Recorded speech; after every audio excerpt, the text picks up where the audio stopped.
So here we go. So today we're going to focus on some problems of practice and some questions that have come to us over the years regarding vocabulary learning and language development in general, but more specifically kind of like around words. So one question that often comes to us is will our young multilingual children, including our dual language learners and English learners, will they be confused if we try to teach them some more academic vocabulary? Shouldn't we just stick with the basic vocabulary first, like chair and table, and wait till they've like mastered a lot of that until we get to those higher level words? So that's a question we're asked often. Another question that we're asked is, I don't really know how to help our young children use this type of vocabulary, this type of higher level vocabulary when they're speaking and writing. Maybe they understand it, but how do I help them to use the vocabulary? Another question is, I'm really focusing on teaching a lot of vocabulary, but I'm not hearing them. I'm not hearing them or seeing them in the classroom. What can I do? What more can I do? And another one is, one of the things we really want is for all of our children to be really curious about language, curious about words, curious about what they mean and how they can use them and play with them, and excited about them, because that's one of the best ways to develop language, is to be excited about it and curious about it, and word nerds like we are. So that's kind of what we're gonna dig into. You may share some of these questions. You may have similar questions, different questions. Everything that we're talking about today is contextualized in sort of these broader efforts at developing content knowledge, language, and literacy. So we would never advise anyone to sort of teach vocabulary in isolation, or just kind of like a vocabulary list of words that don't have anything to do with what you're learning. That's not super helpful to kids. So all of the vocabulary learning that we're talking about is contextualized in a language and literacy and content-rich classroom. Thea and I have been working on for a number of years together in partnership with teachers, and that is the teaching and learning cycle. And in the teaching and learning cycle, we're not just exposing young children to wonderful language through beautiful, beautiful books like Last Stop on Market Street, which is the book we talked about, one of the books we talked about last time. We'll talk about it again today. We are also scaffolding their language and literacy development by talking about the language that's in the books, by co-creating some stories or science explanations or whatever the case may be. So today we're going to zoom in on just one part of the teaching and learning cycle, and that is really delving into vocabulary and more of since we're talking about stories, more of the general academic vocabulary that you find a lot in stories, words like surrounded or appreciate or encounter or furious or marvelous or magnificent. Lots of those types of words. And we'll also talk about how important it is to have an abundance of exposure to new vocabulary. So that's what we're talking about today. Brief recap. And now we're going to delve into, kind of zoom in on vocabulary. So the evidence-based practices that we're going to be focusing on today, and remember from last time we talked about many other evidence-based practices that need to be in place, but today we're really going to be staying the course with providing lots and lots of interactive book reading experiences with complex text, so that children can not only be exposed to beautiful, wonderful language that we would like to see in their stories and in their discussions, but also those higher order questions that complex texts afford. So we want our children to be talking about these bigger themes and these kind of meatier ideas that they're going to find in those complex texts. So and it needs to be interactive. The children really need to be involved in that, not just sort of passive listeners. That's how you develop thinking, and that's how you develop language. And we're especially going to be talking about teaching vocabulary words explicitly and intensively over time, so that the children can have repeated exposure and intensive exposure in lots of different ways, not just one way. We're going to talk about lots of different ways, and we're going to zoom in on one particular way, but it's really important that we kind of build our teaching repertoire so that we can have lots and lots of different ways to build vocabulary over time. And then, as I talked about earlier, vocabulary learning has a lot to do with using the vocabulary. So we not only are focusing explicitly on the vocabulary learning of the children, but we're also creating contexts for the children to use the new words in authentic context. So how can we expose them more to hearing the words and using them with their friends, using them in their writing? So we're going to be talking about that. And these all come from various documents that you can find online. The references are cited below. All of the Institute of Education Sciences practice guides are wonderful, wonderful resources for that. There's a new National Academies document that is also cited there. And then, of course, Transforming the Workforce for Children Birth Through Age 8 is a great document to reference. So let's jump in. As I said, vocabulary learning happens in a lot of different ways. So one of the main ways is exposure, lots and lots of exposures. And that's why we want to use a variety of different types of books, informational text, stories, recipes, whatever the case may be, and especially culturally relevant books, so that the children can leverage their assets that they're bringing from their homes and communities and connect with the books, and also books that children are very interested in. So if children are interested in a particular science topic, let's pursue that. That's a really good thing, and that creates motivation. So that's a great way to expose children to a lot of vocabulary. And last time we talked about wide reading, so those frequent interactive read alouds using complex text, so children can start learning, hearing new types of words and integrating them into their linguistic repertoires.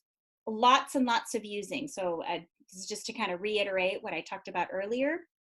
We need to create opportunities for children to use the words authentically in speaking and in writing, and then we need to remember to use these new words over time, so that that repetition is really, really important. So we don't just focus intensively on a word and then leave it behind.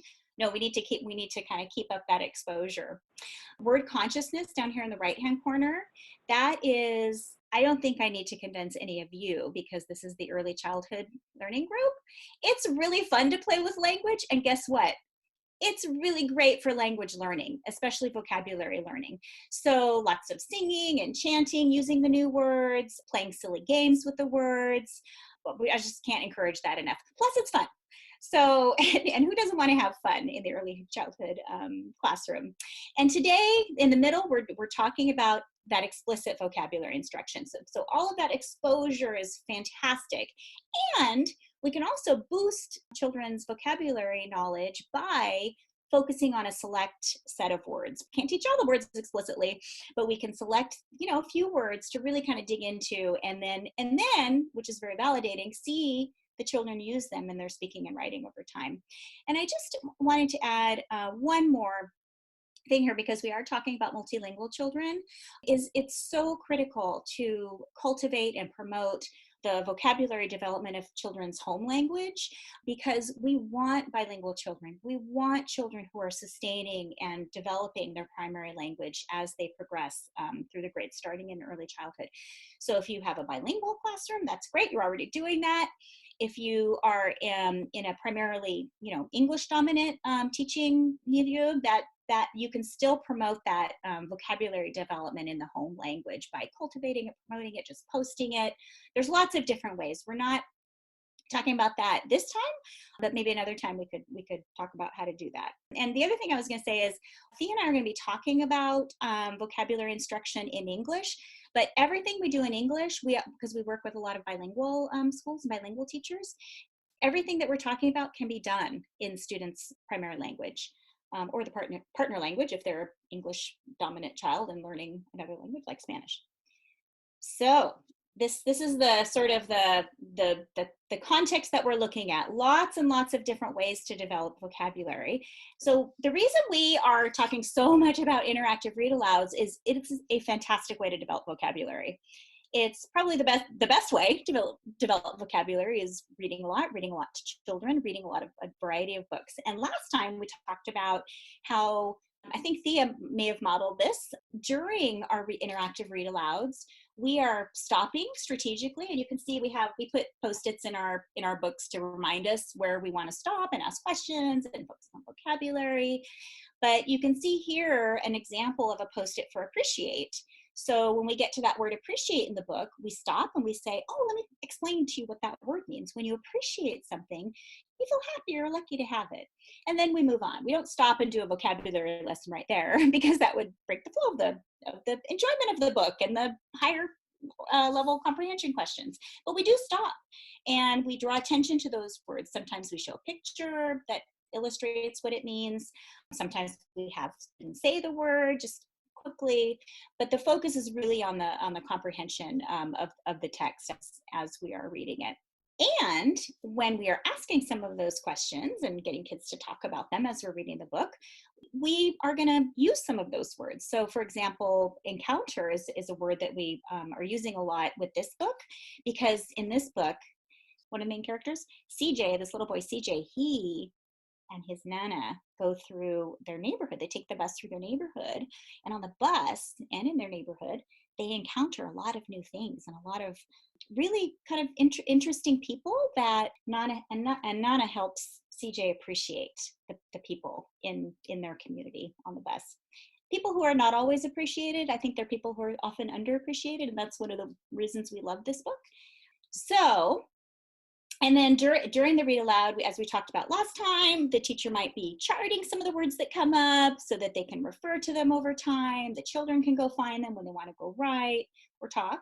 So that is all happening through the interactive read aloud process. And that's really important to do because it's just raising children's awareness of the words, and it's also giving them an opportunity to use the words authentically when they're discussing the text, and also to see the words when they're charted.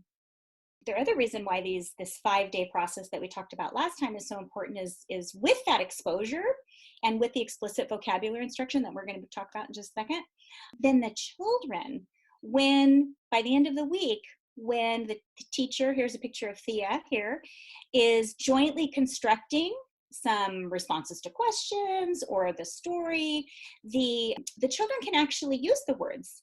And here you can see a jointly constructed response to a question by the end of the book, and the children are actually offering these words, which is really wonderful to see. So that's what we're looking for. We're looking for very authentic, meaningful use of the very strategically selected words that we are teaching children.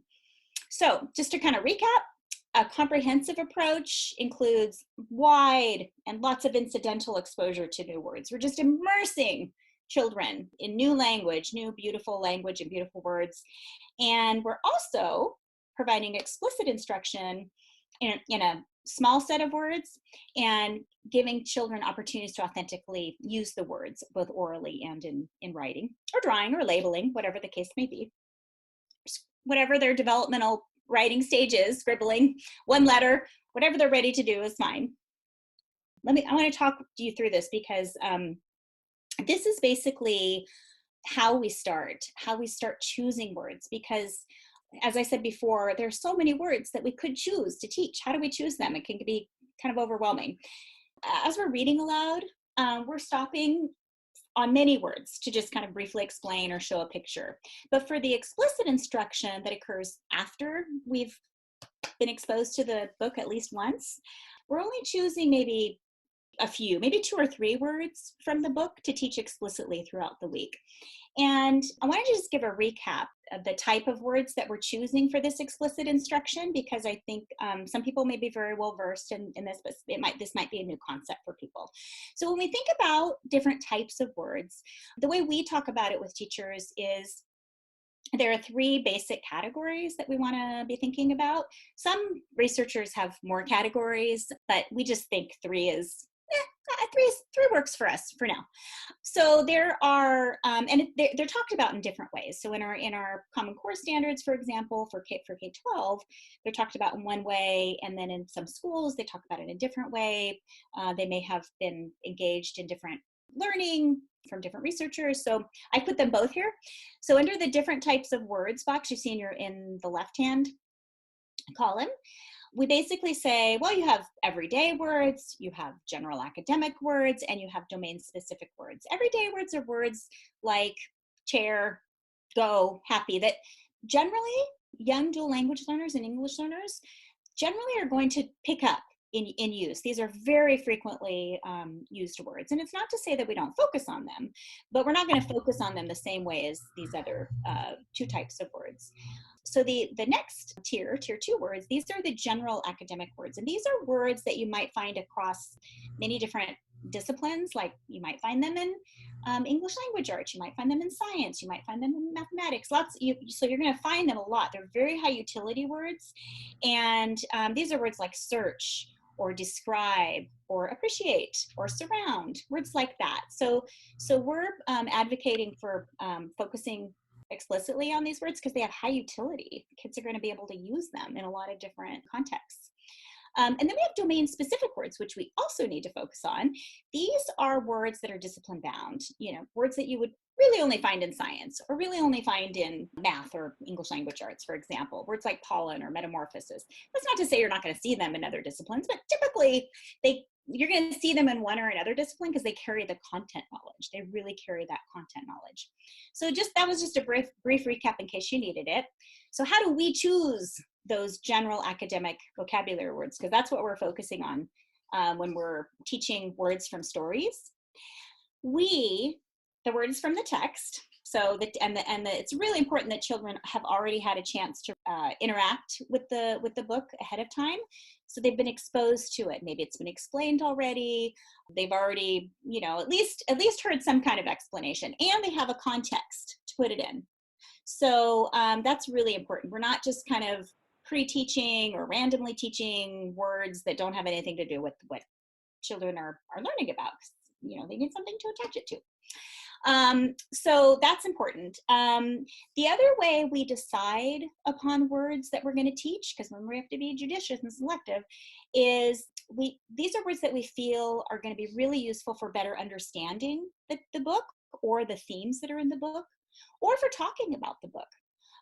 So that's really important. And then another criteria that we use is kind of our success criteria is these are words that we feel that over time are going to be really useful for effectively communicating about both this text and other texts moving forward, and topics, not just the text, but other topics. So that's sort of that's how we start. So and a lot of thinking goes into which words to choose. So in the planning process, we're reading the book, we're finding all the words that could be selected, and that might be 10 words or 12 words.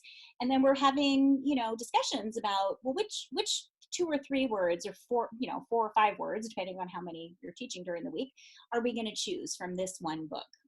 So, that's the first complex thing, that you're doing, but it's time well spent. So here's an example of some of the words from Last Stop on Market Street that we might consider. And I kind of gave you a very short recap of the book, but I want to just make sure everybody's kind of has a good understanding of what this book's about. This is a book about CJ, who travels with his Nana through his neighborhood. And at the beginning of the book, he's kind of complaining, like, well, how come we have to walk when it's raining? How come my friends get to drive in a car? And at each time he starts complaining, his Nana is teaching him to appreciate the things that are in their neighborhood, because there are things that are perhaps underappreciated, and there are a lot of things that we can learn from the people in our neighborhood and the things in our neighborhood that will benefit us. So these are some of the words that go along with some of the lessons that Nana is teaching CJ throughout the book. And the word that I chose to kind of share with you, let you in on how we might teach this word, is encounter. Now, encounter is actually not a word that appears in the actual text, but we were finding that when we were talking with children about the book, we were talking about all the things that CJ encounters. And so we thought, well, that's a great word for children to be able to discuss the book and write about the book later on. So what I wanted to do is just very briefly, I am going to show you how we would teach this word explicitly. And once you get the hang of this routine that we use, it should only take about 7 to 10 minutes to teach a word. So it's not taking a huge amount of time out of your classroom day, but it is an investment of time. Now, I have to say, the first time you try this routine, it's obviously not going to take 7 to 10 minutes. Or 8 to 10 minutes. It's going to take probably 20 minutes because the kids are getting used to all the different routines like think, pair, share, and choral response and all those things. But don't get discouraged. We've worked with teachers for a number of years using this routine, and when kids get the hang of it, when you get the hang of it, it actually it's just a kind of a shorter, smoother process. And there are basically 3 main phases. The first phase is telling the kids what word you're going to be learning that day. It's kind of introducing the word, kind of reminding them where they saw it. The second phase, and that's for me the heart of the lesson, that's really helping the kids to use the word meaningfully with their peer. So creating a good question, perhaps a sentence frame that will help them use the word meaningfully. And then the third phase, you just want to check for understanding, make sure everybody's on the same page before, make sure nobody's confused about the meaning. And then let the kids know that we're going to be working on this word over time, and you do. I want to just very briefly, I'm going to do an abbreviated version of what this looks like with kids, just so you can see. Now, after I do just kind of going to give you the feel of what this feels like for a child to go through this lesson, then I'm going to break it down into the steps, and then Thea's going to actually talk about how she plans a lesson with teachers, so and to teach herself. So children, today we are going to learn a new word, and that new word is encounter. Say encounter. Hopefully you said encounter. Let's clap the syllables in encounter. Ready? Encounter. How many syllables? 3. You're right, 3. You are so amazing, kindergartners. So boys and girls, or children, I should say, sorry. You might know of a word, if those of you who speak Spanish, and there are many children in our class who speak Spanish, que suerte ser bilingüe, ¿verdad? There's a word in Spanish that sounds almost the same as encounter, and that is encontrar, right? You know that word, encontrar. It sounds almost the same as encounter.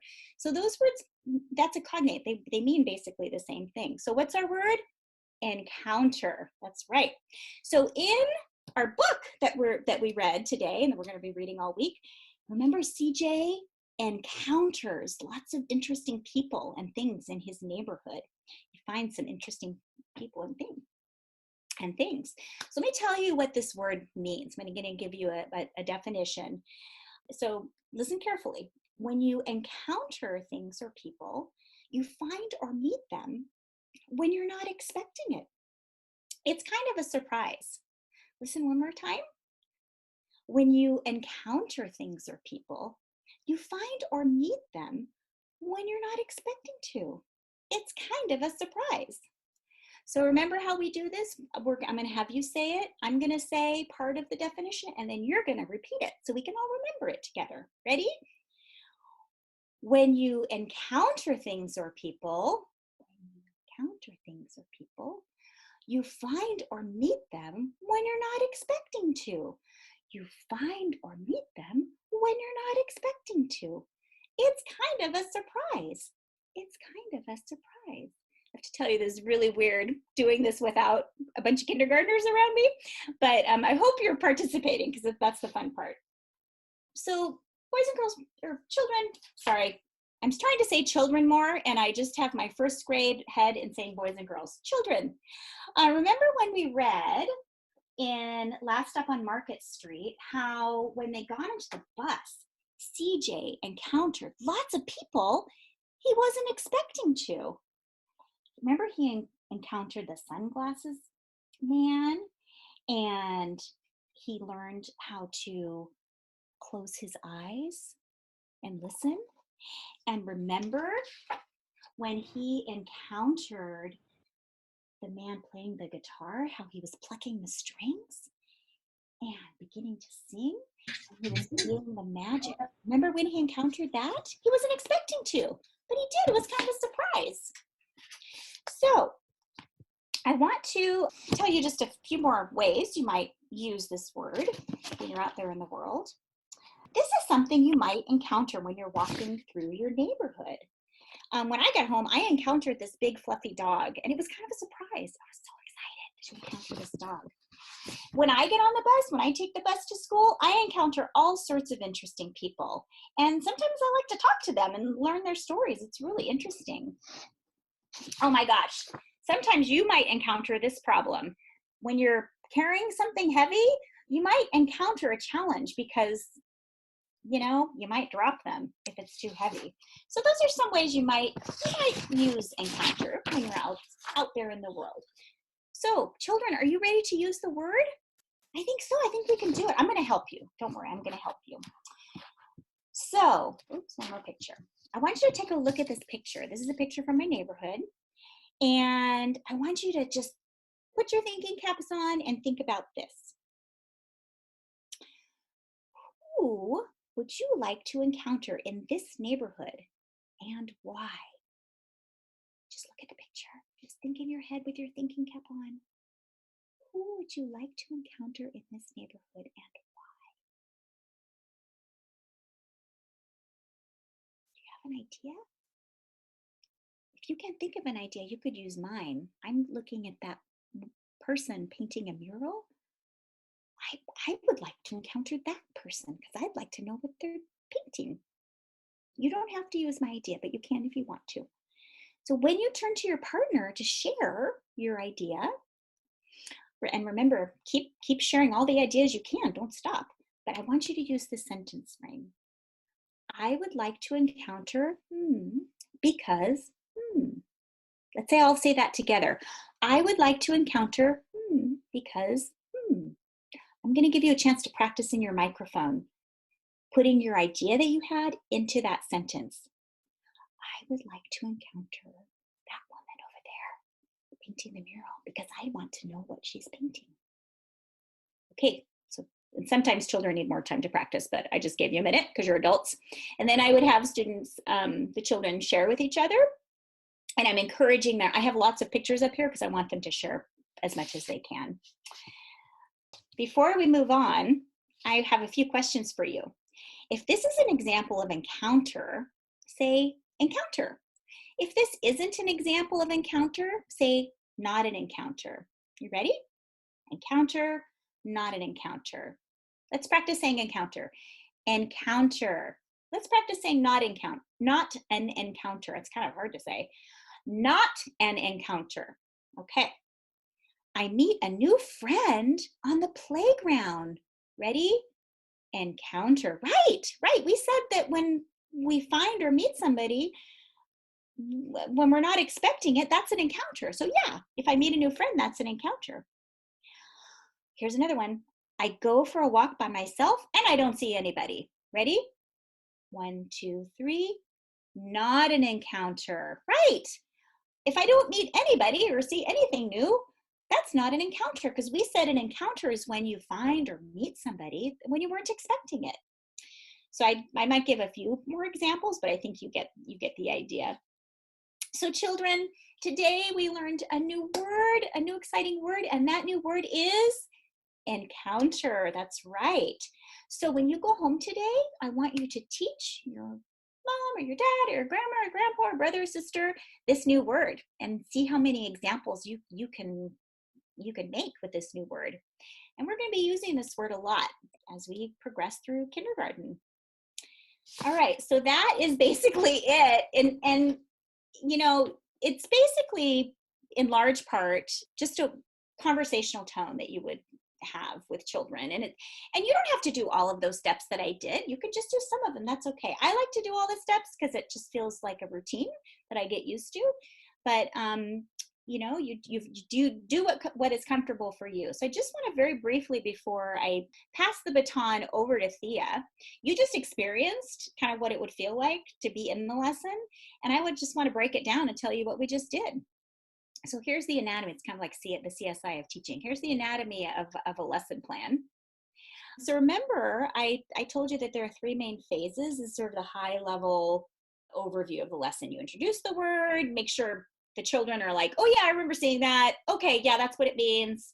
And then the heart of the lesson is you get children to use the word. I only gave you 1 think, pair, share example, but usually I use 2 or 3 because I want the children to actually use the word more in that lesson. And then you check for understanding, make sure, you know, Sometimes all of the children will answer the opposite that you're expecting. Then you have to stop and say, okay, something went wrong there. Let me regroup and see if I can explain this word so I don't set you off with the kind of a misunderstanding after this lesson. And then you would use the word over time as much as you can. Just bring it into daily conversation, encourage the children to use it.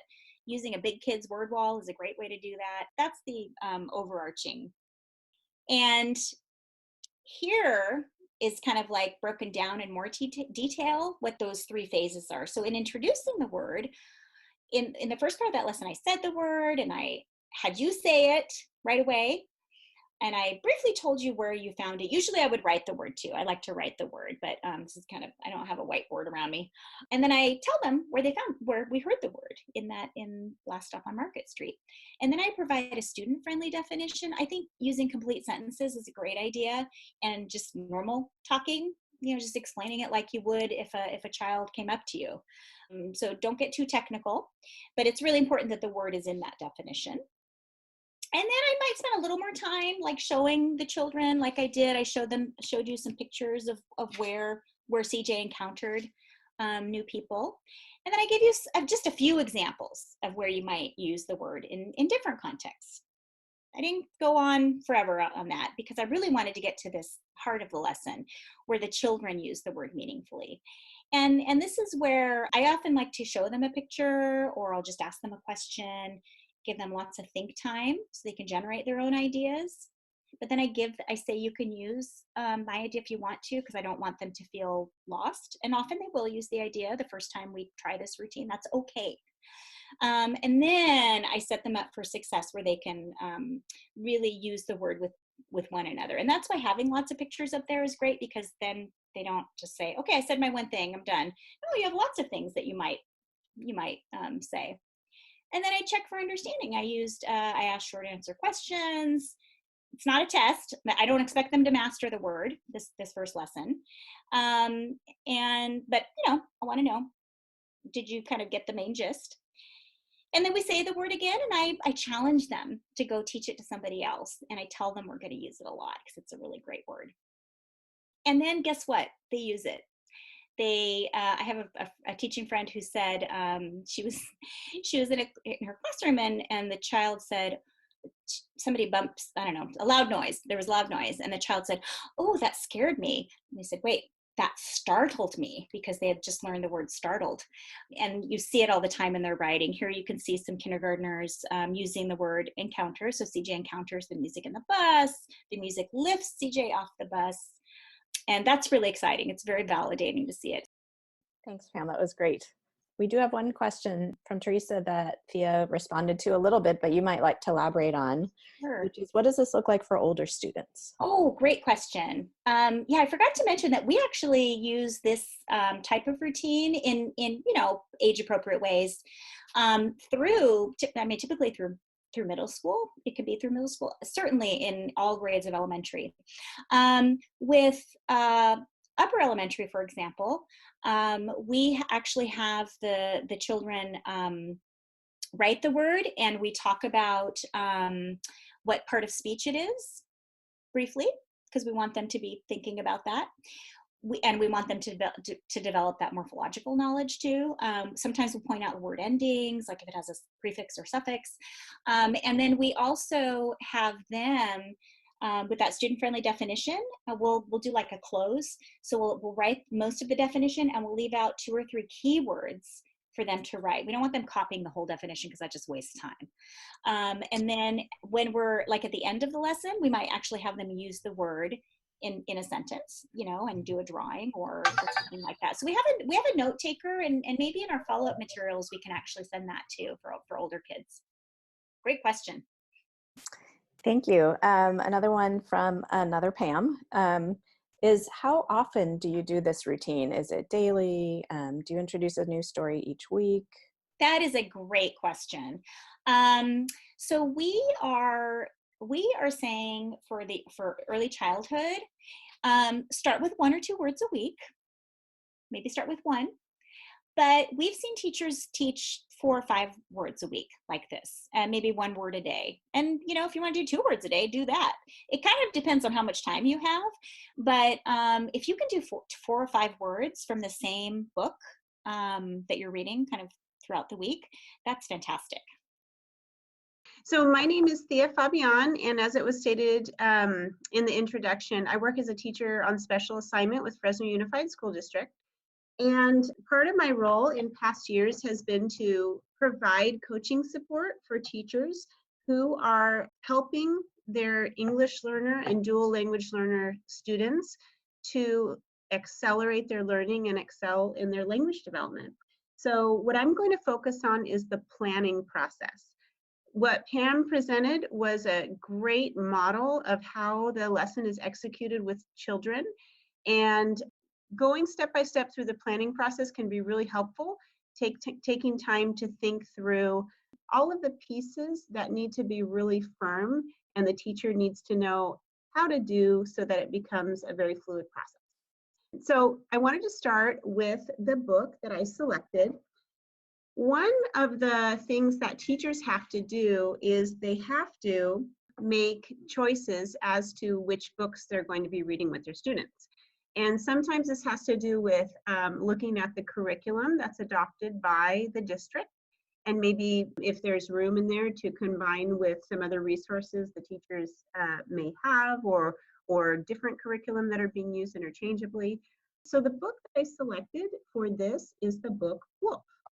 And I selected this book partly due to the fact that it combines a lot of Tier 2 academic vocabulary. So looking at the book Wolf, here are some examples of my selection of academic vocabulary in Wolf. So we have the word concentrate popping up. This book is about a wolf who wants to become more of a civilized animal, and he realizes that in order to become more civilized, he really needs to learn how to read. And that's because he encounters a farm of literate animals. And he realizes in order to be part of their club, he really needs to learn how to read. So this is a great book for early learners who are getting exposed to the idea that part of their development is learning how to read. So I selected concentrate, hear, my eyes are playing tricks on me, and I also selected the word improved. So those are some of the candidates, but I wanted you to see how I highlight the words in the text. That is partly to identify them, but it's also because I will be referring to those words during the interactive read aloud. As Pam stated, when we read interactively with kids, we will stop at the word during at least the first 2 reads of the book, and we will give a quick definition and have the kids perform an action that's connected to the word. So as I went through this text, I got together my list, and I'm showing you exactly what this would look like if I were teaching it. I would have a little sticky with my candidates. I wouldn't have a PowerPoint that I was going to do with my kids, although I'd like to point out that for the upper grades, a lot of teachers have done that. So I selected hear, concentrate, educated, satisfied, impressed, improved, admire, and emerging. And on the side there, I wrote pause and punch during interactive read aloud, because the pause and punch, that's that short definition that we offer for the students during the first couple reads, and the opportunities for the students to say all of these words and do an action with them so they can start integrating those words into their vocabulary. Okay, so one of my winners in my evaluation of what words I was going to teach is the word admire. I really liked the word admire because it had a lot to do with important meanings of the text. The wolf really wanted the other animals to admire him. And I also thought that was a really high leverage word that students would be able to use. So in this sentence, we have, he was going to read it day and night, talking about a book he selects at the bookshop. Every letter and every line, he would read it so well that the farm animals would admire him. And I think for this one, I chose to do Jazz Sparkly Fingers around the face every time we encountered the word admire, so the kids would get to integrate that knowledge of when you admire someone, you really think that person is great. Okay, let's look at the beginning of the planning process. When we are beginning to plan, it's hard to just go through the steps without knowing what it's going to look like. And part of the process for teachers in knowing what it's going to look like is being able to script information for yourself. So here I have scripted this lesson, and I do typically script my lessons when it's a new practice for me for the first several lessons, because I want to know exactly what I'm going to say. And that helps me to integrate the process into my practice. So I have here the first phase of the lesson. We're going to learn a new word today, and the word is admire. Say admire. And you see my hand by my face, and when I say admire, that's because I have a routine with the kids that when my hand is up, I'm speaking, and then when my hand releases, they talk. And that helps me to make sure that every student is going to be practicing the word. So I say admire, and then when I release my hand, they say admire. And I wrote out, clap the syllables, admire. In Spanish, this word is admirar, which sounds almost the same. So they get a little bit of exposure to the Spanish. The word admire comes from the book that we read this morning called Wolf.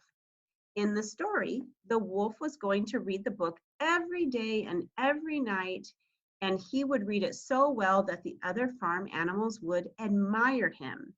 So you see that I'm scripting myself, but in this phase, I'm taking the portion of the text where the word is referred to, and I'm just highlighting that. And something that Pam said is really important, which is that we don't teach a random list of words, and we don't teach these lessons prior to reading the book. And that's because the word lives in a little cabinet in the brain that's associated with this wonderful book, Wolf. So when I say to the kids that the word admire comes from the book we read this morning, they're able to go into their little brains and open up that Wolf cabinet and say, okay, this word admire, that goes there. It gives them something to stick the word to so that the word won't be lost. And then I just pointed out that it's super fun to do elements of this exercise standing up and moving around, but that you would have to, put that into your planning process, like remind yourself, okay, this part I want to do standing up. The next phase, I wanted to point out some tips in writing a student-friendly definition. In my experience with teachers, this is really hard. And I think it's really hard because in the past, we have given dictionary definitions to students in many different contexts. And we are not giving like a dictionary definition. We're giving a definition that is close to the dictionary definition, but a definition that is going to be something that the kids understand easily, because our main job is to learn the meaning of the word. And you can see we're not really getting into the part of speech, different conjugations of the verb, or the whatever word we're teaching. We are just really focusing on meaning. So one tip I have is that on the right-hand side, if it's a verb, I will start my definitions with when you. So it puts it in the context of the student. When you pounce, when you concentrate, when you demonstrate something. If it's an adjective, I will often start with someone who is impressive is, someone who is considerate does something, something that is disruptive.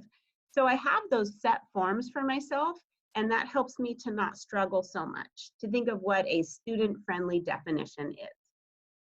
On the left-hand side, I have some tips regarding the execution with students that I also write out for myself. So I write out for myself, especially in the beginning, a reminder to use the gesture with my hands around the face. When you admire someone, you think they are really great or wonderful. Admire. And I have to say that the template includes all the steps, but I'll tell you that one thing that I do in between the steps is I get the kids to say admire as much as possible. I probably end the lesson with the kids saying admire at least 20 or so times. So even after all these little steps, I would say admire, admire. And the other thing that is happening too is that I'm writing out in the beginning everything that I want the kids to say. And that's a reminder to me that they need time to have the sentences chunked for them and to be able to repeat it. So in the beginning, I'll even script out what I want the kids to say. And that's a reminder for me that I'm watching for their interaction. So when we find the definition, a really important step is also I point out where I got it in the text. After you read a story interactively with kids, what they do is they go find that same book on the bookshelf so that they can read it as independently as they can. So here I have, remember when we read this story earlier? In the story, the wolf wanted to be like the farm animals and wanted them to like him. So I'm reminding them of the background of the content of the book that they're familiar with. He thought if he learned how to read, they would think he is wonderful, or they would admire him. Say admire. So you can see I built in an extra little definition into the situating the word in context. So I said they would think he is wonderful or would admire him. That's giving them a little bit more time to process what admiring someone means. And then I noted for myself, I'm going to gesture to the students to repeat admire. Say admire, admire, admire. And we get more practice with the word while we're practicing. Here are my examples. I admire my teacher because she helps everyone to learn. I admire my grandma. She's 85 years old and she takes salsa dance lessons. I admire my friend Pablo because he always helps everyone, and we admire people who do kind things for other people in need. So when planning this, I try to think of and write examples that the students can connect with quickly, because that's our role, is not something that you have to like figure out and it takes you a long time to do that. I really want them to connect quickly. So the examples are student friendly too, and that they reinforce the meaning. I speak very intentionally and ask them to show me their thinking faces. So while I'm speaking, I'll say, students, I'm going to give you some examples of admire. While you're listening to me, I'd like you to show me your thinking face. It may be like this, or it may be like this, but I really want to see in your face that you're listening to me. And usually after each one of the examples, I'll also have them say, admire, admire, and that gives us 4 more touches on the word. I watch their faces for signs of listening closely and processing. So that's the work that I'm doing as a teacher during the lesson. When students are familiar with the routine, I'll prompt them with a gesture during or following the example for them to say the target word to add miles on the tongue. And so this phrase, miles on the tongue, is what I was talking about. We might do 22 or more touches on that word during this short 7-minute lesson, and that gives the kids miles on the tongue in using this word. And you can also apply that concept, miles on the tongue, to any language processes you're offering the kids. Get those miles on the tongue. What about selecting visuals? You can see my visuals. There's my 85-year-old grandma. She's not really my grandma, but a great picture I found. Students who we admire because they help each other. A teacher who we admire because she's helping her children to learn. And now we get to the questions. So after the kids have seen the examples, we are looking at the types of questions we are going to give the kids. So here's what I'm doing here. When I say, I admire them because they help people. I admire them because they save people's lives. So what I'm trying to do here is to show the kids how to think and how to be comfortable thinking. And I'm thinking out loud. And sometimes what I do is that I will look off into another direction, and that somehow makes the kids a little bit more comfortable watching me think, because they're not so much on the spot. Now I'm on the spot and they get to see their teacher thinking. I admire because they really help people. They work so hard and they save people's lives. And then you can see we're practicing the sentence frame. I admire them because, I admire them because. Let's practice that together. I admire them because, I admire them because. And like Pam said, we can take out our mini microphones, or you could go into your secret cave to practice for privacy, and we can practice how we want to respond. So this is the moment that takes a little bit of finesse, because you have different learners in your classes, and some of them are going to think of an original example right away, and then some of them are going to wonder if it's okay to use your example, or they want to think of one but they haven't thought of it quite yet. So this step takes a little bit of finesse, because you're making sure everyone gets the chance to practice before they go ahead and turn to their partner and share their responses. Okay, depending on how you set up the question, it will make your students use a type of structure in the sentence, and it's a great opportunity to build their language. So you can see that in this first example, I used, I admire them because, so they're getting to use that because to give a reason why. But I decided for my second question that I was going to ask them, I wanted to use some modal verbs. So I'm using the verbs would and might that we would use with the verb admire. Why would you admire a friend? Why might you admire a friend? Modal verbs are not very easy for English learners and many dual language learners to learn incidentally. And in fact, you may see kids in the upper grades who struggle to use modal verbs effectively in their writing. And so what I did here is I chose would or might, because I know that's something that kids need practice with, and that early learners, they can absolutely do this. I would admire a friend if he helped the teacher in class. I might admire a friend if she is very kind. I've written these examples for myself because I know that I will need them in instruction to offer as examples to my kids. So I've written these because I know that I will use them. Okay, so when we get to the game portion of the learning experience, I say play the game well.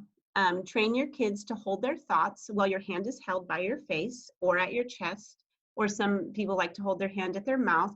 And then when you release, the kids are going to say admire. So this is the stage of the lesson where we give examples and non-examples of the word. And kids really look forward to this part of the lesson because they have to hold their thoughts. And even if they know it before their peers, they have to wait for their peers. It's also really important for equity because some of the kids may take a little bit longer to process the example or the non-example, but they need the same opportunity as the kids who get it right off the bat, right? So we have a boy who helps his teacher clean up the classroom every day. Not admire. Now, when I release my hand, the expectation for the students is that they say either admire or not admire. So we have practiced the expectation that we do the action with the word also. And if it's a non-example, we say not admire. But I give lots of thinking time to make sure every kid has that opportunity to work through the example or the non-example. So some things that are really important to keep in mind are that this routine will feel pretty slow at first. So some teachers, they go through the routine after they have started to learn it and write the lessons for themselves or with their group, and they say, gosh, this is just taking so long. I'm not sure I'm doing it right, or I'm not sure that this is the right thing to do because this takes a big chunk of time. And then, so what I want to encourage is just that idea that you do probably need some time to be able to work through the steps at your own pace, but it will increase with speed. Also, once the kids get used to the routine, they can handle a pretty fast speed. So what Pam said is that the lesson is 7 to 8 minutes. It is. But at the beginning, it may be slower and it may feel slow to you because basically you're just learning how to do it and the students are learning how to do it too. Now, when this is done school-wide, of course it goes really fast because the kids may be traveling from grade level to grade level and they're used to this routine being one of the different routines that their teachers use. And when they come into that second grade class after doing this in kindergarten and first grade, they're kind of experts at the process. And that's also good for you to know because that means that the kids have a strategy that they consistently can go to with their teacher in order to learn words well and quickly. The kid-friendly definitions are hard to write at first. So on your teaching teams, you may have somebody who's kind of like talented at writing these definitions and others who are like, I just can't think of like how to write this definition. So that's a completely normal thing to happen. And in teaching teams, it's a good way to share individual teachers' different strengths in writing lessons. Importantly, keep interacting with the kids. So today we didn't show you an interaction with the kids, although I think we have a couple of videos posted, but interacting is the main thing that you're doing in this lesson. So everything in the lesson is a conversation. So I would say that's really the target you're trying to achieve. You're trying to have a conversation with your kids about this word and do a lot of examples. And then you're also trying to have the kids share their knowledge with you about what they're learning. So it's all an interaction. Have fun and don't worry too much about doing it the right way. Like Pam said, we're offering you a step-by-step process that you can follow and get really good at. But the main thing is to just get the major components in there and get learning with your kids. It's not necessary to criticize too much about doing things perfectly. It's really important just to get in there and get learning these words with the kids. Don't underestimate the power of miles on the tongue. Your kids saying the word as much as possible, using it in context of the story, using it in other contexts. One of the participants said, use that as like a word of the day, as a signal word, make a word wall. Getting miles on the tongue and a lot of different ways to interact with these words is key. And look for many opportunities to do this. And I put once a day, but we had already discussed that you might be doing this like 2 to 5 times a week for early learners. And then I noticed that I noted that for older kids, especially long-term English learners, you might be doing it actually a lot more because they need increased opportunities. So what about working with our teams? So one thing that I wanted to share with you is that, we're all on a journey of how to work smarter and work more collaboratively in our teams. So working smart. It's a good idea to make a plan for your shared work from the start that everyone can access and add to. On the right-hand side of the screen, I have how I have my vocabulary lessons filed. I chose to file them alphabetically and not by the text title. The reason I did that is because if I find the word admire in another text, I'm not very likely to remember where all these words are under the text, but I am able to see the word admire in another text and then say, oh, I want to see if somebody has a lesson on that. I'm going to look in the A's. So this is how I choose to file my lessons and the templates that I use. And it also makes it a really easy to share with other people. So you can imagine at a school site or a few schools collaborating together, they can share files together. It lightens the load for everyone. And so that's my comment on the left, share the load. Divide and conquer as a work team, but create several together first and help each other figure it out. It's important to create some together first because it helps everybody to be aligned in the thinking process. So like we said, some people may be really fast at writing these definitions and other people may not be because they don't come to them really quickly. But that other person may have a strength in another area. Initially, it's really good to combine strengths and talk through everything. You go to execute in the classroom, everybody's on the same page about what's happening. Not that all the lessons have to look identical, But when you're working in a team, you want to at least know that you all have the same intentions and that your planning process has helped you to align those intentions and keeps everybody on the same page rowing together. Now, after you've worked together with several, you can definitely divide different aspects of the lesson and share with each other, and it's a very smart way to work. You wouldn't want every individual teacher on a team writing every lesson by themselves because it takes a while, but it's really good to share those strengths with each other. One thing that I just want to reiterate, something that I'm really glad that you dwelled on for a second, is that step 5, when we're having the children turn to one another and use the word meaningfully. I wrote a little bit in the chat about how important the planning is for that, because what we don't want is sort of a sentence frame where the children are just filling in the blank with the word. That doesn't really help them to learn the word. So when we write the sentence frames, the word is always in the sentence frame and it's always open-ended.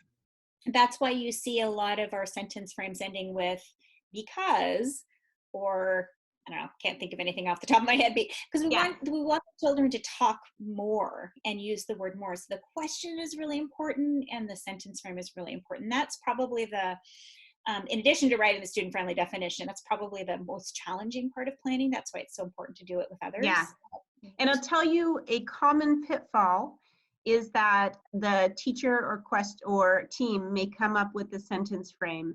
Admire means. Yeah. So that's an example of a closed frame because there's really just one answer to it. You're just asking for a definition. So I like what Pam said, and then the common pitfall would be to set up a sentence frame that just asks the kids to define it. Yeah, or to so that's not what you're after. Or to fill in the blank with the word admire. So that's the way we're really trying to provide an opportunity for them to explore the meaning of the word, not just to say the word. We want them to say the word a lot, not robotically, but in meaningful ways. The other thing I wanted to point out too is we've been talking a lot about pulling words from stories. But remember when I talked about one of the reasons we're choosing general academic vocabulary to focus on is because they're high leverage across disciplines. So I just pulled out one of my favorite books on bats. Anybody who knows me knows how much I love bats and bees and other keystone species. But I was just flipping through, and this has words like curious and explorers, and those are wonderful words to kind of dwell on with children. So it's not exclusively in the domain of storybooks that we're talking about. You can pull words from all different types of books that you're using. Now, it also reminded me that when you are teaching another kind of vocabulary, discipline specific, this lesson is not such a good fit. Right.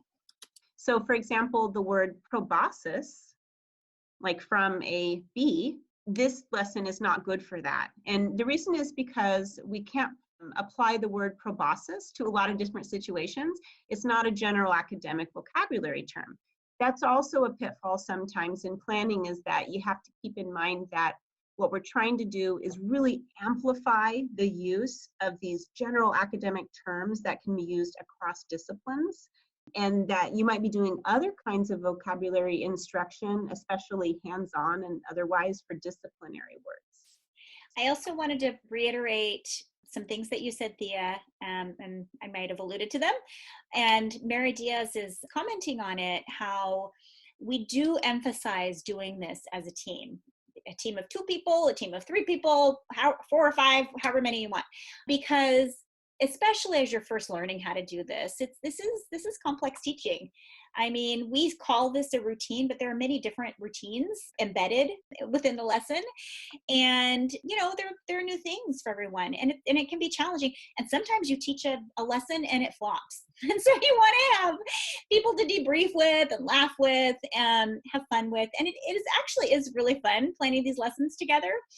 So we always encourage collaboration in planning and in going in and watching one another teach or co-teaching it the first few times you do it.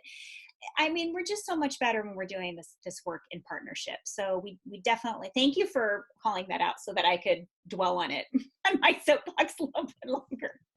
It seemed like in the chat there's high interest in the gestures as well. So Thea, could you comment? Yeah. Explain a little, like, how do you come up with them? Does it Yes. matter if they're the same from classroom to classroom?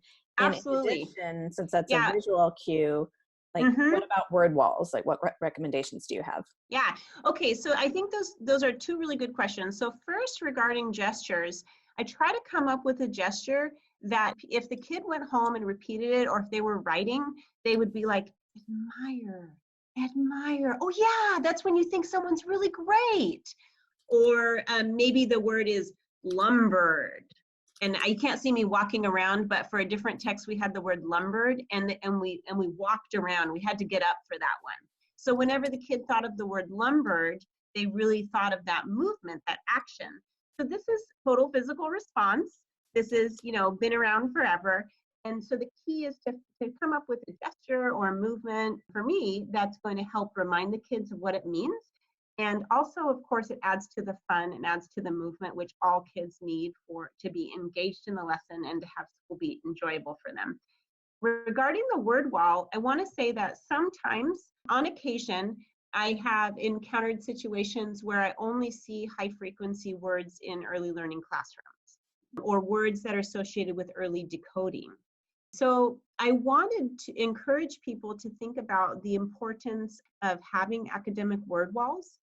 When we do open writing with students on the text that they are reading, we accept their spellings of the words, and them having reminders in the classrooms of what those words are that they've studied are really critical for them.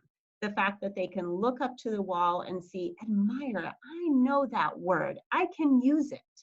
It's a huge part of building the language-rich environment for students. So if you don't see a lot of academic word walls for students, I would encourage you to think about what that might look like in your specific context. And we Thanks, have a Thea. great, I think this is going to be the last question. okay, we have a great question that about, this could be a whole webinar itself, is how to connect this work with parents and what kids do at home. That's a wonderful question. I'll just share that I think the classroom family collaboration is critical, primarily because children are at home most of the time. They're in school a very little time. And so however we can partner with parents in this endeavor, the better off we'll be. I will say that one thing I always recommend for dual language learners and students who are English learners is to encourage parents to continue discussions using the primary language, using the home language, because we want to, again, foster that bilingualism. And at home, the children can actually talk about the stories that they're learning about. They can retell the stories in their primary language and in English. They can go home and they can teach the word they learned in English, for example, or whatever the language was, to their parents. And they can actually do some comparing, like, oh, how would you say that in our other language that we speak here? We can send home manipulatives so the children can, to support the children's, I'm using hand puppets because I love like popsicle hand puppets, so the children can have support in retelling the stories using the new vocabulary that they're learning. And we can actually send the actual books. So I think that's a great investment to have children actually taking home books that they've used and loved at school so they can enjoy them at home. And Thea has a plethora of ideas too. Well, one thing I'll just add to that is that at the end of the lesson, we do say, now, when you go home today, it can be your older sister or your little brother or your mom or dad, but I want you to teach them the word admire and make sure to give them a really good example. And so I wanted to say that that's very empowering for kids too, because a lot of our kids are actually developing their language, their English language, with their parents too. And so it's a great way to start dialogues about language in the household and empower the student to have ownership of what they're learning and bring that as a leader into their own house. Even a 3-year-old leader, even a 4-year-old leader, kids can do it. And parents can learn to use this routine at home too, if they want. Mm-hmm. So that's another idea. Yes, we can train parents to do that because parents are really smart. Super smart. So if you want to learn more, there are lots of resources. Visit our Leading with Learning website.